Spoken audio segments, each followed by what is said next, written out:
Razmišljanje s svojo glavo ni vedno najboljše, ali pa razmišljanje z zdravo kmečko pametjo ZKP. ni vedno najboljše, še posebej, če je na drugem koncu sveta neka glava, ki je še bistveno pametnejša, ki je temu problemu posvetila življenje. V tem primeru razmišljanje s svojo glavo pogubno, bi rekel. Se strenjam, ja.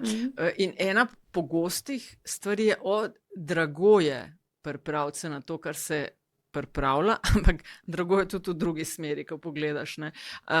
Evropska unija ima, kaj se reče, Emissions Trading System.